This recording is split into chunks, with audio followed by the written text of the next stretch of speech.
नमस्कार. गरजा रायगड 7 संवाद या वृत्तवाहिनीत आपलं स्वागत आहे. तर चला पाहूया पेण नगरपालिका प्रभाग क्रमांक 4. पेण नगरपालिका प्रभाग क्रमांक 4 चा विचार करता या प्रभागामध्ये 4 सर्वसाधारण महिला व 4 सर्वसाधारण आरक्षण असून यामध्ये गोळीबार मैदान, उत्कर्षनगर, दाताराळी, बोरगाव रोड यांचा समावेश होत असून या प्रभागाचा विचार करता दाताराळी ही ब्राह्मण वस्ती असून या आळीमध्ये अनेक गृहनिर्माण सोसायटींमध्ये मध्यमवर्गीय कुटुंबीय राहत आहेत. तर उत्कर्षनगरचा विचार करता उत्कर्षनगरमध्ये स्थानिकांपेक्षा बाहेरगावची खोगीर भरती जास्त आहे.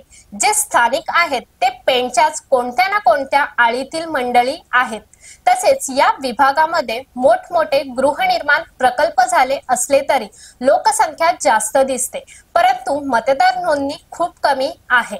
गोळीबार मैदानाचा विचार करता या भागामध्ये मध्यमवर्गीय कष्टकरी मतदार जास्त आहेत. त्यामुळे विकास कामं हा फंडा येथे चालणार नाही.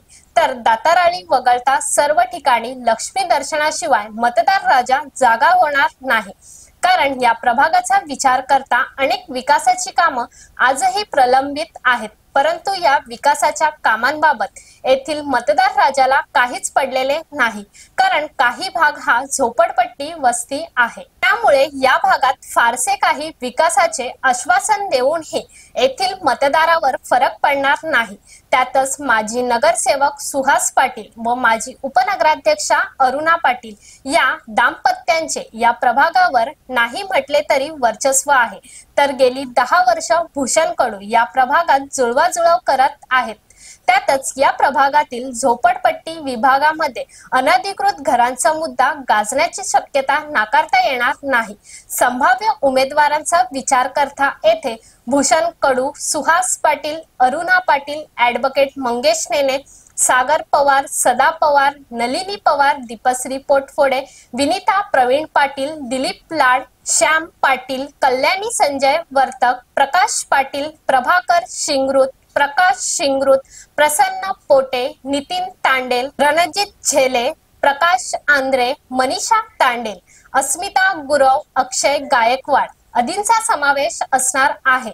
जर या प्रभागामध्ये ॲडव्होकेट मंगेश नेने निवडणूक रिंगणात आल्यास भाजप आणि राष्ट्रवादी हे महायुतीतील घटक पक्ष असल्याने इतर उमेदवारांना डोईजड जाण्याची शक्यता नाकारता येणार नाही.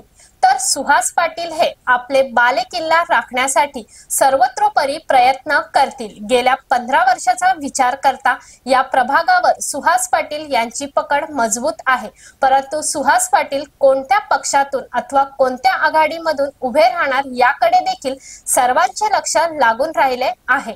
तर अशाच अनेक प्रभागांचा प्राथमिक अंदाज पाहण्यासाठी गरजा रायगड 7 संवाद या वृत्तवाहिनीला सबस्क्राईब करून बेल आयकॉन वरती क्लिक करा. धन्यवाद.